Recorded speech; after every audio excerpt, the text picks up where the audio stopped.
नमस्कार, मेरा नाम आरपी सिंह है। मैं जीटीओ फोर्थ बैच के थ्रू 1991 मई में ज्वाइन किया था। And since that I have successfully completed more than 33 years of service in SIS. And now I am working as a president R&D in corporate office Delhi.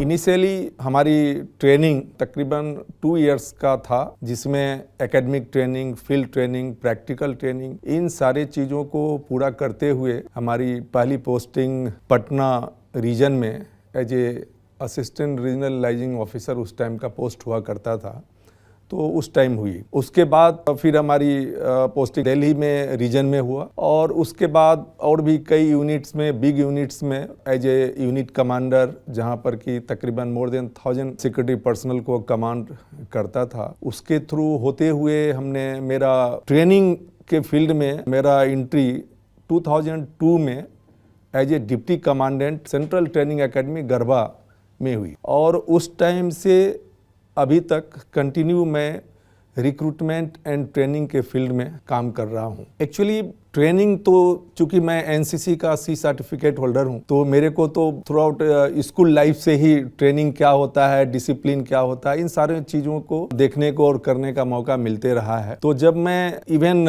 Unit बैगरा में भी posted था, तो हमेशा एक हमारी दिली ख्वाहिश होती थी कि हम ट्रेनिंग के फील्ड में जा कर के कुछ अगर करें तो और बेहतर मैं कर सकता हूं, और जिसको मैनेजमेंट ने समझा और फिर हमारी पोस्टिंग गरबा में हुई। जब मैं 2002 में सेंट्रल ट्रेनिंग एकेडमी गरबा में आया तो उस टाइम वहां पर देखा और फिर हमने अपने करियर के शुरुआती दौर में 1991 को जब हमने याद किया, जब हमारी ट्रेनिंग हुई थी, तो एक मैं बोल सकता हूं कि जस्ट एक लालटेन युग था, है ना। लालटेन को जला करके पूरा रात भर बैठ करके कल क्या हमें पढ़ना है, क्या ट्रेनिंग लेना है, उन सारी चीज़ों की तैयारी करते थे। वाटर, इलेक्ट्रिसिटी, सारा चीज़ का प्रॉब्लम था। जब मैं 2002 में सीटीए गढ़वा आया तो बहुत कुछ चेंजिंग हमें देखने को मिला, लेकिन उसके बाद भी हमें लगा कि बहुत कुछ करने का गुंजाइश है ट्रेनिंग के फील्ड में। और फिर हमने अपने पास जितना भी ट्रेनिंग मटेरियल्स था, इवन देखिए जो भी अभी आज के दिन में हम डिजिटल प्लेटफॉर्म पर काम कर रहे हैं ट्रेनिंग के फील्ड में,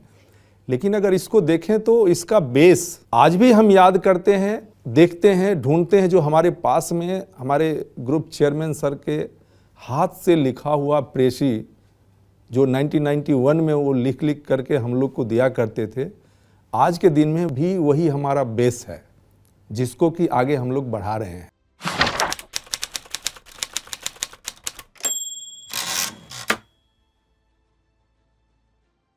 और जैसा कि सर बताए होंगे कि शुरुआत में एसआईएस 14 जवान से शुरू हुई थी। एक छोटा सा ट्रेनिंग सेंटर खरखरी में हुआ करता था और फिर धीरे धीरे उसको गढ़वा ट्रेनिंग सेंटर के रूप में डेवलप किया गया। और गढ़वा ट्रेनिंग सेंटर जब मैं उस टाइम आया 2002 में, तो मैनेजमेंट का थॉट हुआ सिर्फ गढ़वा ही क्यों, और ट्रेनिंग सेंटर देखो कि कहाँ पर हम लोग ओपन कर सकते हैं, कहाँ इस्टेब्लिश कर सकते हैं।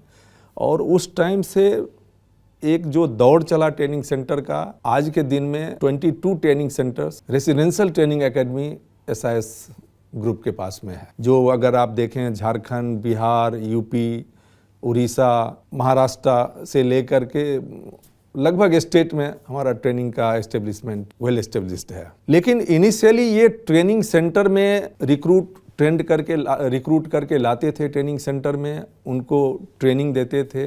एक सेट हमने बनाया, पहले मॉड्यूल तकरीबन 22 मॉड्यूल्स में है, जिसमें कि इनिशियली हम लोग इंडस्ट्रियल ट्रेनिंग के ऊपर ज़्यादा फोकस करते थे। और चूँकि हमारा एक्सपीरियंस भी काफ़ी यूनिट्स वगैरह का इंडस्ट्रियल सिक्योरिटी का था, तो जो हम कर रहे थे यूनिट में उसी को विजुअलाइज करके और प्रेसी बना करके जब गढ़वा ट्रेनिंग सेंटर में आए, तो उन सारे चीज़ों को पहले हमने ढूंढा कि कहाँ क्या है, नहीं है, इसको एक प्लेटफॉर्म पर कैसे लाना चाहिए। और फिर हमने सारे प्रेसीज वगैरह का अपना जो डेली लिख करके हमने एक फर्स्ट ट्रेनिंग मैनुअल, एक बुक बनाया कि आखिर होना क्या चाहिए। वो स्टैंडर्ड बुक था। और फिर उसी के आधार पर हमने कई मॉड्यूल्स बनाए और वो ट्रेनिंग का एक अच्छे रूप में देना शुरू किया उसको। लेकिन बराबर हमारी बात होते रहती थी टॉप मैनेजमेंट से, स्पेशली चेयरमैन सर से, तो उनका हमेशा एक विजन, बहुत आगे की सोच रहती थी। सर का कहना रहता था कि अभी हम लोग ट्रेनिंग को ट्रेनिंग सेंटर तक लिमिट रखे हुए हैं, ठीक है ये सब सही है, लड़के आते हैं रिक्रूट होकर के यहाँ पर ट्रेंड होते हैं, ट्रेंड होने के बाद क्लाइंट लोकेशन पर वो जा रहे हैं, बट अब इससे और आगे हमें सोचना चाहिए। तो फिर एक आया एम टेनर प्रोजेक्ट को लेकर के।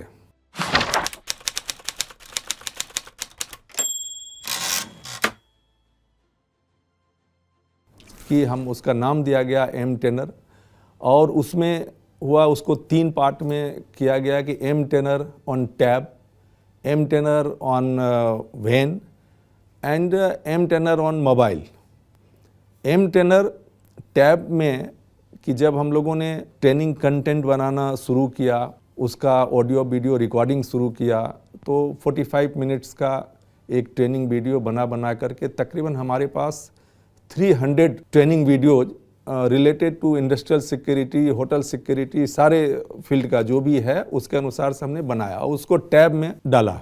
और वो टैब लेकर के जो हमारे पूरे कंट्री में तकरीबन 150 ट्रेनिंग ऑफिसर्स हर ब्रांच में पोस्टेड हैं, हमारे ट्रेनिंग सेंटर्स में इंस्ट्रक्टर्स हैं, उन लोगों को वो टैब हैंड ओवर किया। और वो टैब वो ट्रेनिंग ऑफिसर का उनका एक रोटा बना रहता था कि एवरीडे 2 यूनिट उनको विजिट करना है, 3 ट्रेनिंग सेशन चलाना है, और एटलीस्ट उनको करीब 30-35 जवान को एवरीडे ट्रेन करना है उनके पोस्ट पर जा करके, और वो टैब दिखा करके। टैब में चूंकि पूरा ट्रेनिंग मॉडल टैब में कैप्चर रहता था। ये अच्छी तरह से सक्सेसफुल रन करने लगी, तो फिर हम लोगों ने उससे एक स्टेप आगे बढ़ा और M trainer on van introduce किया।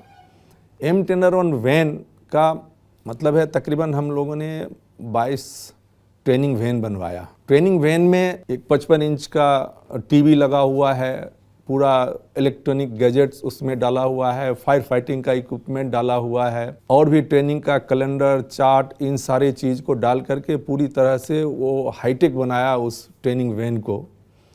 और वो हर रीजन में एक ट्रेनिंग वैन को पोस्ट किया गया, और एवरी वीक एक वीक में हर रीजन में वो ब्रांच में वो ट्रेनिंग वैन जाती है। OIC, CSAT जो बड़ी यूनिट्स हैं जहाँ पर कि 200-300 लड़कों का स्ट्रेंथ होता है जवानों का, उनको जब शिफ्ट छूटता है उस टाइम उनको बैठाया जाता है। जब शिफ्ट स्टार्ट होता है तो उनको करीब 15-20 मिनट पहले बुलाया जाता है, और वहाँ पर उनको यूनिट में ही वो टीवी के ऊपर पूरा रिले होता है, और लड़के देखते हैं, हमारा ट्रेनिंग ऑफिसर वहाँ पर होता है, और फिर उसको एक्सप्लेन करते हैं ट्रेनिंग ऑफिसर।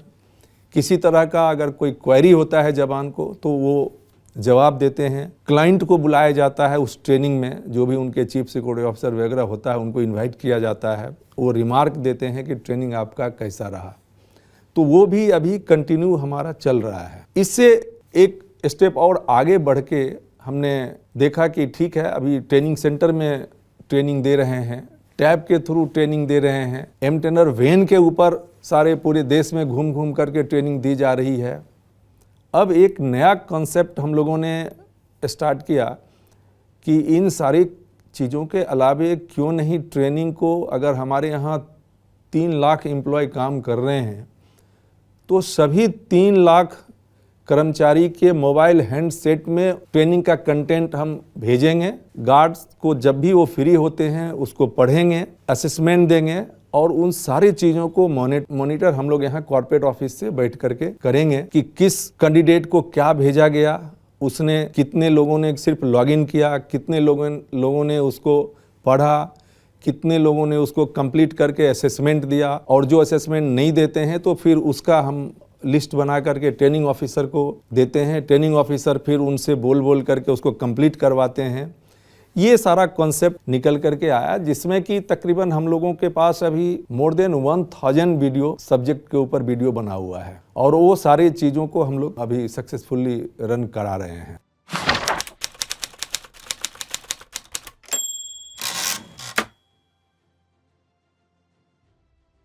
इसमें जैसे कई स्टेप में बटा हुआ है ये पूरे ट्रेनिंग का पार्ट, जो अभी लेटेस्ट जो अभी हम लोग डिजिटल प्लेटफॉर्म पर इसको कर रहे हैं। एक गार्ड जब रिक्रूट होते हैं कहीं पर भी, तो पहले था कि ठीक है रिक्रूट हुआ और एक्सपीरियंस तो उसको है पेरिटी का, क्लाइंट लोकेशन पर वो ड्यूटी भी शुरू कर दिए। लेकिन हम लोगों ने स्टार्ट किया कि कोई भी गार्ड चाहे वो कितना भी एक्सपीरियंस है, उसको इंडक्शन ट्रेनिंग पहले करना है। तो हम लोगों ने एक इंडक्शन ट्रेनिंग का प्रोग्राम बनाया। उसमें तकरीबन 20 सब्जेक्ट्स के ऊपर वो पूरा कंटेंट बना हुआ, वीडियो बना हुआ है। और जैसे अगर कोई गार्ड रिक्रूट होता है, उसके मोबाइल पर एक एसआईएस के तरफ से मैसेज जाता है, वेलकम मैसेज जाता है, और साथ में एक लिंक रहता है कि आप उस लिंक को क्लिक करो और ये इंडक्शन कोर्स को आप जब पूरा करोगे देन आपका ड्यूटी स्टार्ट होगी। और फिर वो इंडक्शन को क्लिक करते हैं, वो लिंक को, उसमें 20 सब्जेक्ट के ऊपर उनको पूरा मिलता है, पढ़ते हैं, असेसमेंट देते हैं और फिर आगे फर्दर वो एसआईएस का एक हिस्सा बन जाते हैं। और फिर उसके स्किल को डेवलप करने के लिए हम लोग टाइम टू टाइम, जैसे सपोज कोई एक सिक्योरिटी पर्सनल होटल इंडस्ट्री में काम कर रहा है, तो उसको होटल इंडस्ट्री में पोस्ट होने के पहले होटल इंडस्ट्री के बारे में, प्रत्येक पोस्ट के बारे में उसकी ट्रेनिंग होगी, वो असेसमेंट देगा, बीच बीच में वो सब सारा डिजिटल के माध्यम से ही होगा, ऐप के थ्रू ही होता है। और अगर वो होटल इंडस्ट्री से सपोज उसका ट्रांसफ़र आईटी सेक्टर में हो रहा है, तो आईटी सेक्टर का पूरा कोर्स मॉडल बना हुआ है हमारे पास, हर सेक्टर का बना हुआ है। तो जिस सेक्टर में भी उसकी पोस्टिंग हो रही है, उस सेक्टर का वो पहले ट्रेनिंग लेगा, असेसमेंट देगा, देन वहाँ पर वो ड्यूटी स्टार्ट करेगा। तो एक ये कॉन्सेप्ट है। आगे आने वाला टाइम में और भी बहुत कुछ चीज़ें आ रही है, तो आगे फर्दर चलते रहेगा ये ट्रेनिंग की जर्नी।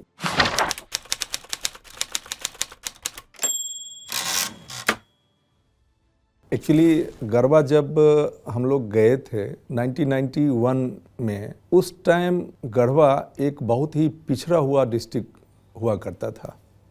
इवन गढ़वा से 2 किलोमीटर आगे भी हम लोग गढ़वा डिस्ट्रिक्ट नहीं जा सकते थे कि लोग बोलते थे कि आगे नक्सल है, नक्सल बेल्ट है पूरा, आप सेंटर से बाहर नहीं निकल सकते हो। उस टाइम का वो सिचुएशन था। वहाँ पर इलेक्ट्रिसिटी का अभाव था, वाटर फैसिलिटीज नहीं थी, बगल में एक कोयल नदी थी, वहीं पर जाकर के वो नदी में नहाना है, और फिर जब रात में बैठ कर के प्रेसी लिखना है तो लालटेन जला करके वो प्रेसी लिखते थे, फिर सुबह जा कर के उसको डिलीवर करते थे। तो उस टाइम इनिशियली जब हम लोग ये सारा कुछ देखे हैं, और फिर धीरे धीरे गढ़वा जैसे जैसे आगे टाइम पास हुआ, आज के दिन में अगर आप गढ़वा जाएंगे तो गढ़वा ट्रेनिंग सेंटर जो एसआईएस का है झारखंड में, एक टूरिस्ट पैलेस के रूप में गढ़वा झारखंड सरकार के नोटिफिकेशन में, उसमें नोटबुक में दर्ज किया हुआ है। और सारे झारखंड में लोग अगर कोई पलामू, लातेहार, गढ़वा आते हैं तो वो हमारे ट्रेनिंग सेंटर गढ़वा देखने के लिए आते हैं। इवन आसपास पलामू, लातेहार या गढ़वा, ये सब पूरे कमिश्नरी का स्कूल के बच्चे हैं। आज के दिन में अभी वो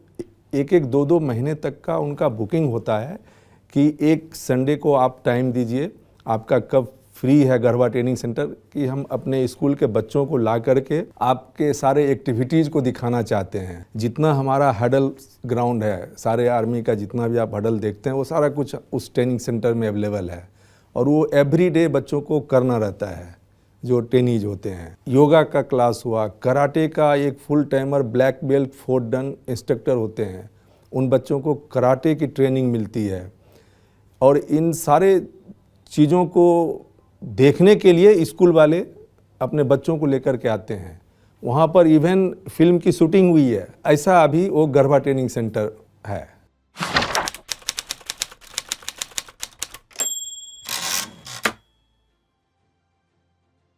गढ़वा के बाद गुड़गांव ट्रेनिंग सेंटर एस्टेब्लिश किए, उसके बाद देहरादून में एक ट्रेनिंग सेंटर एस्टेब्लिश किया, और उसके बाद उड़ीसा में, उड़ीसा गवर्नमेंट के साथ टाइप करके उनसे लैंड परचेज किया हम लोगों ने। और उसमें उस टाइम में मेरे ख्याल से 2007-8 में उसमें करोड़ों रुपया हम लोग इन्वेस्ट किए। वहाँ पर पूरा करीब बहुत बड़ा एरिया में, करीब 7-8 एकर्स एरिया में वो उड़ीसा का कटक ट्रेनिंग सेंटर बना हुआ है। और कैपेसिटी हमारे पास एटलीस्ट 500 रिक्रूट को ट्रेंड करने का, एक साथ रहने का, क्लासरूम फैसिलिटी सारा चीज़ अवेलेबल है। वहाँ के बाद फिर हमने यूपी में स्टार्ट किया, फिर साउथ इंडिया में भी बेंगलोर में भी ट्रेनिंग सेंटर शुरू किए थे, फिर हैदराबाद में भी था, देन पुणे है, अभी जस्ट करीब फ्यू डेज बैक हमने महाराष्ट्र में नागपुर में एक ट्रेनिंग सेंटर स्टार्ट किया है।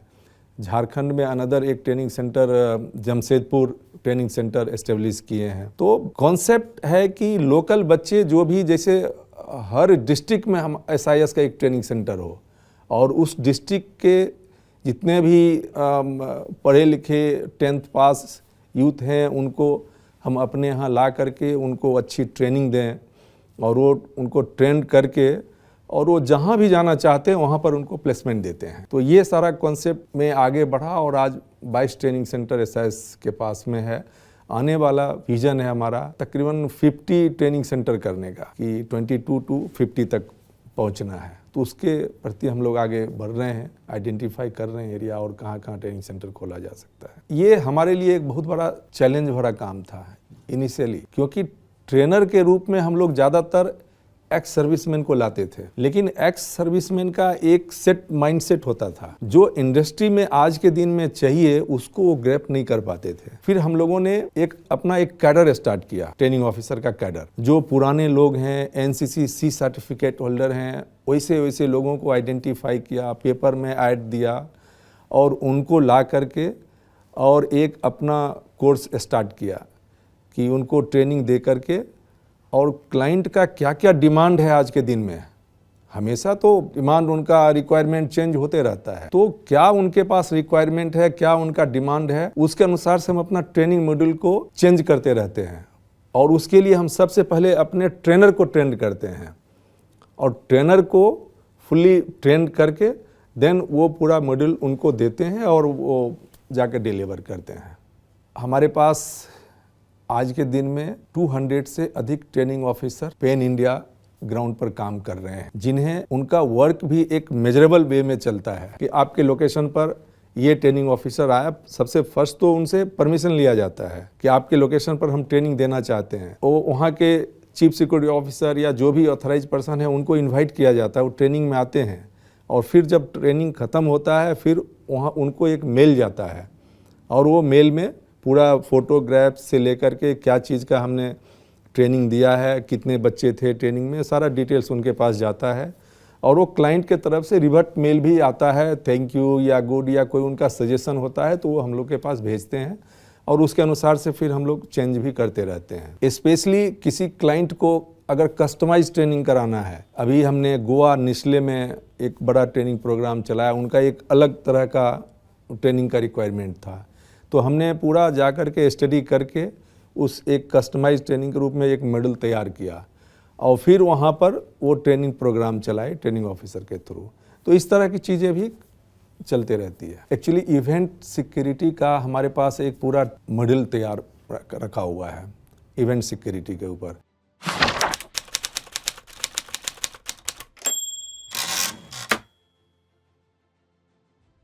GTO ग्रेजुएट ट्रेनिंग ऑफिसर का जो कॉन्सेप्ट आया था उसमें चेयरमैन सर का एक बहुत बड़ा एक थॉट छिपा हुआ था और उन्होंने ये GTO उस टाइम तो चूंकि हम लोग थे नहीं, मैं तो GTO 4th बैच के थ्रू आया था, उसके पहले 3 बैच GTO निकल चुका था। जब वो 2-3 बैच का GTO का परफॉर्मेंस देखा गया था तो एक मास स्केल में pan India GTO 4th batch को लॉन्च किया गया।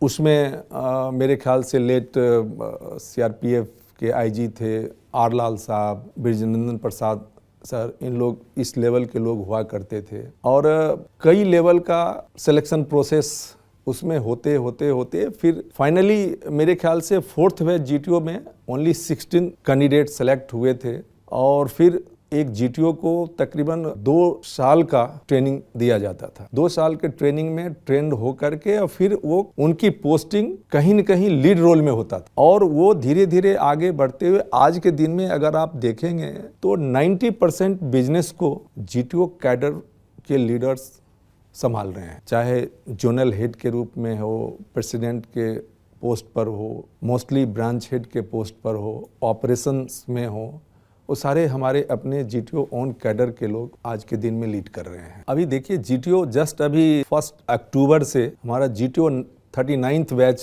का ट्रेनिंग गढ़वा ट्रेनिंग सेंटर में स्टार्ट हुआ है। मैं अगर इसी एक बैच जीटीओ कैडर का अगर पूरा प्रोसेस बताऊं, और सेम प्रोसेस हर बैच का होता है, तो अभी 39th बैच जीटीओ जिसकी ट्रेनिंग 1 अक्टूबर से स्टार्ट हुआ है, उसमें हम लोग जब ऐड दिए और हिंदुस्तान के लगभग सारे newspapers, news channels, Facebook campaigning, YouTube campaigning, हर तरीके से वो मीडिया का यूज करते हुए हम लोगों ने स्टार्ट किया उसको। और इसकी शुरुआत ये जनवरी महीने से ही स्टार्ट होता है। जनवरी महीने से लेकर के अक्टूबर मंथ तक वो पूरा ऐड निकलते रहता है। और 39th बैच में तकरीबन 30,000 लोगों ने अप्लाई किया था, और उसमें से मेरे ख्याल से रिटन टेस्ट क्वालिफाई किया था 35 या 3600 लोगों ने रिटन टेस्ट क्वालिफाई किया, क्योंकि हम लोग काफ़ी टफ रिटन टेस्ट क्राइटेरिया रखते हैं। और उन लोगों को, और पूरे देश में ये रिटन टेस्ट का हम लोग 200 सेंटर बनाते हैं, और उन 200 सेंटर में जो बच्चे बैठते हैं उसमें से 3600 जो सेलेक्ट होकर के, और जो हमारा ट्रेनिंग सेंटर है वो 15 ट्रेनिंग सेंटर में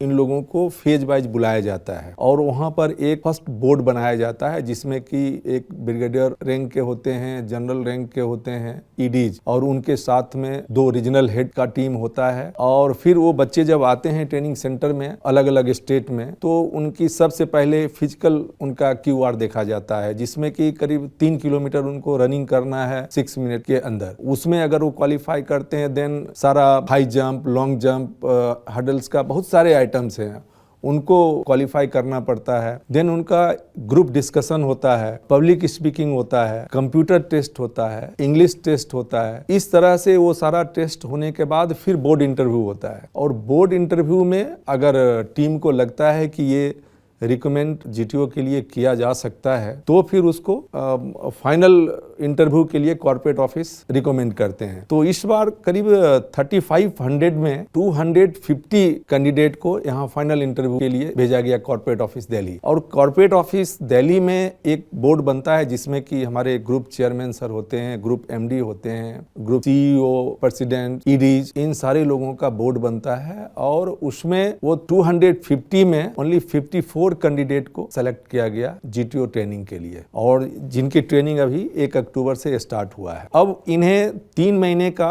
बेसिक ट्रेनिंग हम गढ़वा ट्रेनिंग सेंटर में देंगे। उसमें इनका कराटे का ट्रेनिंग, बाहर से फैकल्टीज आते हैं, वहाँ पर फैकल्टी अपने सब्जेक्ट उनको अलॉट किया जाता है कि आपको क्या पढ़ाना है। फिर ऑनलाइन क्लासेज होता है, यूनिट में क्या हो रहा है, कैसे हो रहा है, वहाँ से डायरेक्ट रिले होता है क्लासरूम में। ये देखते हैं कि हमें जा करके क्या करना है। तो 3 महीने की बेसिक ट्रेनिंग होती है। फिर अनदर 6 मंथ के लिए हम लोग यूनिट में भेजते हैं, बड़े बड़े यूनिट्स में जा करके as a unit commander, as a 2IC, patrolling duty, इस तरह से वो प्रैक्टिकल ट्रेनिंग लेते हैं। और फिर उनको अनदर 2 इयर्स के लिए यूनिट में पोस्ट करते हैं प्रैक्टिकल ट्रेनिंग लेने के लिए, एक्चुअल ग्राउंड ट्रेनिंग लेने के लिए। और 2 साल के बाद फिर उन्हें लगता है कि अब यूनिट से बाहर निकल के लीड रोल में आना चाहिए, फिर उसको ऑपरेशन एग्जीक्यूटिव के रूप में पोस्ट करते हैं।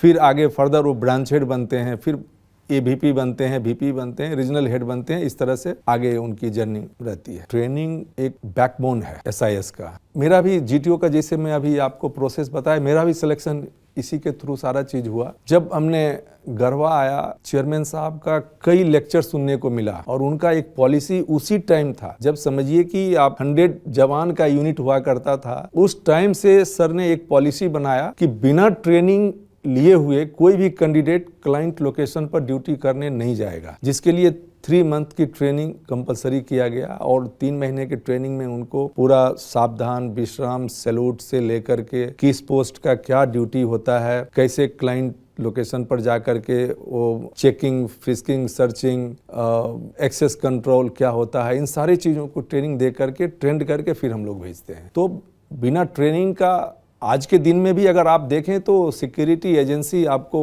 कई मिलेंगे, हर जगह आपको गार्ड तैनात मिलेंगे, लेकिन उन्हें ट्रेनिंग नहीं रहती है। SIS के बच्चे जो भी जाते हैं उनसे कभी भी आप पूछ सकते हैं, वो सारा कुछ बताएंगे। और इवन आज के दिन में एसआईएस के रिक्रूट जब यूनिट जाते हैं, क्लाइंट लोकेशन पर जाते हैं, तो उनको 2 लेयर का इंटरव्यू होता है। क्लाइंट उनका इंटरव्यू लेते हैं कि अच्छा ट्रेनिंग सेंटर से आए हो आप, क्या सीखा वहाँ पर, ठीक है, फायर के बारे में बताओ, फायर कितने तरह के होते हैं। और अगर वो बच्चे सारा कुछ बताते हैं तो फिर वो यूनिट में उनको एंट्री मिलता है, अदरवाइज वो नहीं मिलेगा। तो उसी हिसाब से हम ट्रेनिंग दे करके ही इनको भेजा जाता है कि कोई भी बच्चा रिजेक्ट नहीं होता है, चाहे वो कॉग्निजेंट में आईटी सेक्टर में जाए या होटल सेक्टर में जाए, क्योंकि हर सेक्टर का ट्रेनिंग मिलती है उनको।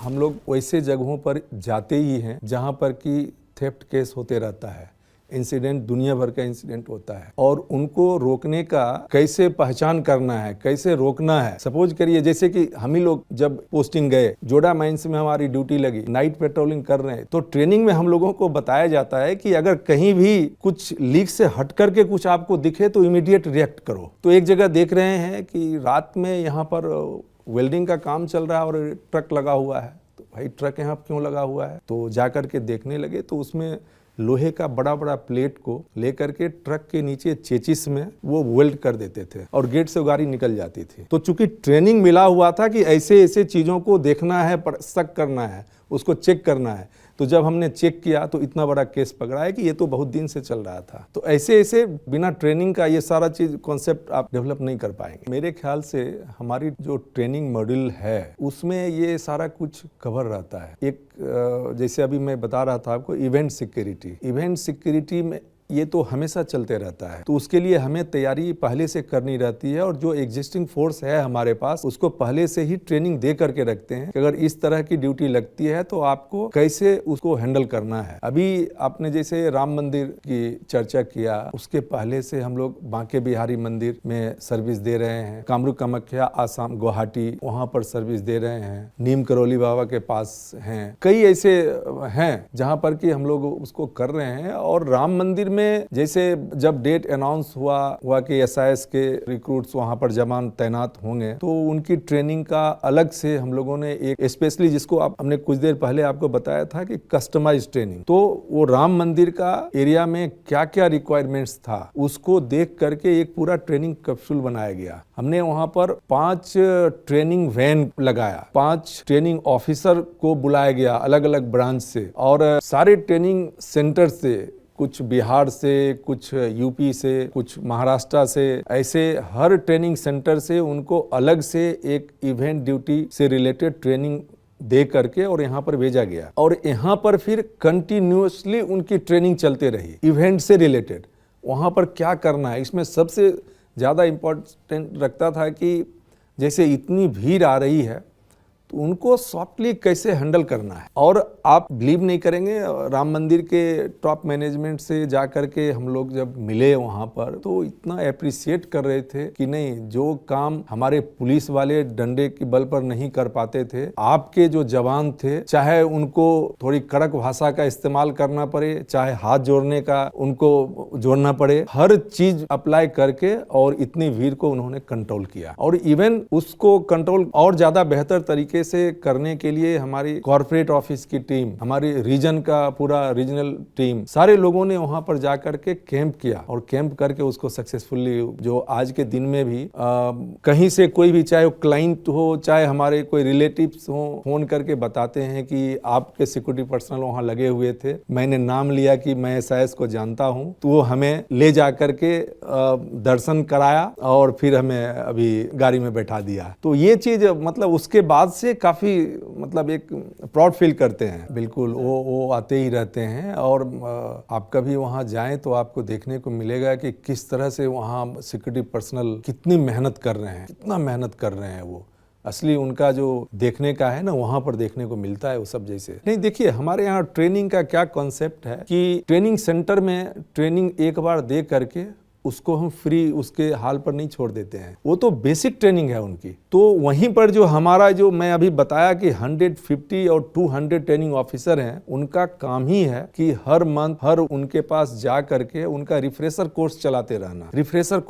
रहना कि बेसिक ट्रेनिंग इन्होंने ट्रेनिंग सेंटर में लिया और कस्टमाइज ट्रेनिंग आज के दिन में जैसे जैसे रिक्वायरमेंट चेंज हो रहा है, उसको इक्विप्ड करना जवान को, ये सारे हमारे ट्रेनिंग ऑफिसर करते हैं। तो रिफ्रेशर ट्रेनिंग उनकी चलते रहती है। आप समझ लीजिए कि हर मंथ उनको रिफ्रेश किया जाता है ट्रेनिंग के रूप में। एक ट्रेनिंग तो एक कंटिन्यूअस प्रोसेस है और हम लोग एक सेट मॉडल है कि उसको लेकर के आगे बढ़ते हैं और क्लाइंट के डिमांड पर हम देखते हैं कि हमारे जो जवान हैं वो अवेयर हैं कि नहीं इसको करने के लिए। अगर लगता है कि इनको ट्रेनिंग की जरूरत है तो फिर एक अलग से स्पेशल ट्रेनिंग ऑर्गेनाइज करते हैं और चूंकि हर ब्रांच में एक एक ट्रेनिंग ऑफिसर बैठा हुआ है यही सारे काम करने के लिए। क्लाइंट से जो भी रिक्वायरमेंट आता है कि अब इनको इस चीज की ट्रेनिंग चाहिए, इनको बिहेवियर का ट्रेनिंग चाहिए, इनको ये चीज का ट्रेनिंग चाहिए, तो जो भी चाहिए हमारे पास पूरा सेट मॉडल बना हुआ है, ऑडियो वीडियो सारा कुछ बना हुआ है, तो हम लोग ट्रेनिंग उनको दे देते हैं। और आप बिलीव नहीं करेंगे, मैं अभी कुछ दिन पहले रायपुर के कलेक्टर थे तो उनके साथ एक मीटिंग चल रही थी कुछ स्किल डेवलपमेंट को लेकर के ही। तो उन्होंने बोला कि सिंह साहब आपका एसआईएस तो हमारे डिस्ट्रिक्ट में इतने बच्चों को इतनी अच्छी जॉब दे रही है कि हम प्राउड फील कर रहे हैं और मैं अपने गवर्नमेंट से आपको पूरा इंफ्रास्ट्रक्चर अलॉट करूंगा। और आप, उन्होंने एक फोटो दिखाया मेरे को, इसको देख रहे हैं, मैं पहचाना उस बच्चे को, बोला ये गया था आपके यहाँ तो उसका ये देखिए उसने फोटो भेजा है कि पैर में एक हवाई चप्पल था और अभी जब वो आया है साउथ से तो फ्लाइट से आया है अपने घर, वो फ्लाइट से आया है। तो आप देख सकते हैं कि वो जो बच्चे हमारे ट्रेनिंग सेंटर में आते हैं क्या सोच करके, क्या सपना लेकर के आते हैं और उस सपना को पूरा करते हैं।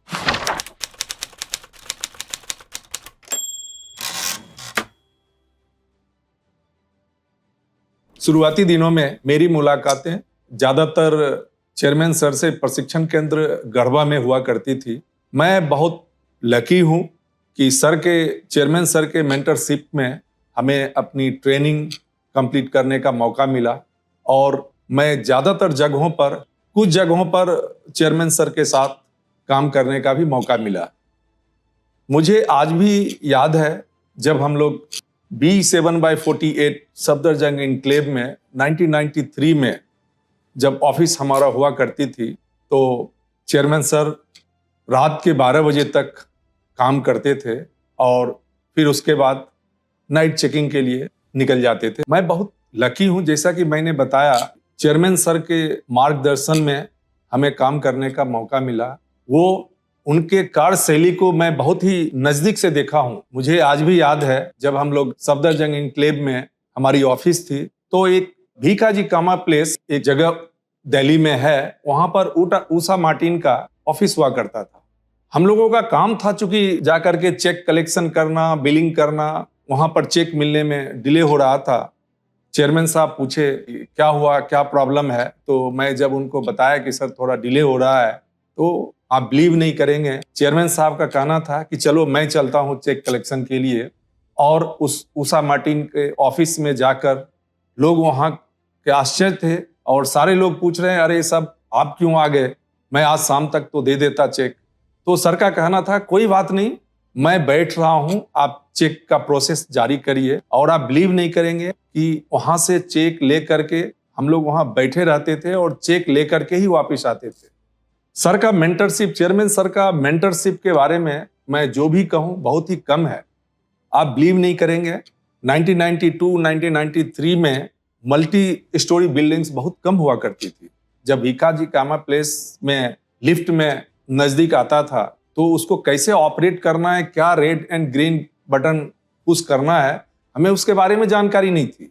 चेयरमैन सर इस चीज को समझ जाते थे और फर्स्ट फ्लोर से लेकर के और लास्ट तक में जहां हमें उतरना रहता था पूरा लिफ्ट के बारे में वो लिफ्ट में ही बताते थे कि लिफ्ट कैसे ऑपरेट करता है। ये एक मेंटरशिप का जीता जागता उदाहरण है और आज भी हम लोग उन्हीं के द्वारा बताए हुए रास्ते पर आगे बढ़ रहे हैं। एसआईएस में चेयरमैन सर का एक कोट है कि आप अपने कर्मचारी को देखो, वो आपके बिजनेस को देखेंगे।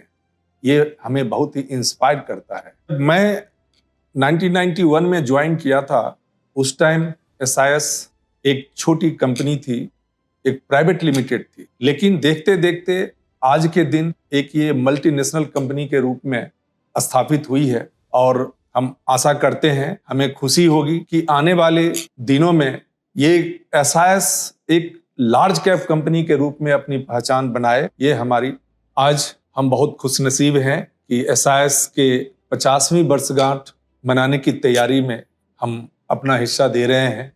इस शुभ अवसर पर मैं चेयरमैन सर से यही रिक्वेस्ट करूंगा कि सर, आपका हमेशा मार्गदर्शन हम लोगों को मिलते रहा है, आगे भी इसी तरह आपका आशीर्वाद बना रहे, मैं यही भगवान से प्रार्थना करता हूं।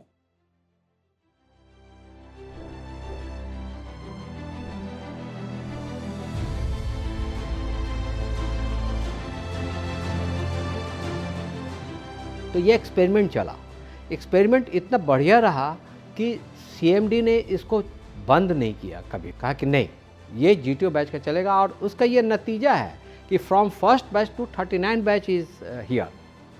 आई am a very small 0.00001% of SIS today, but as an entrepreneur, when I think about the way how I need to meet my customer, how to manage my compliance, how to manage my team members, I get lot of vibration, that thing, that positive vibes from SIS days.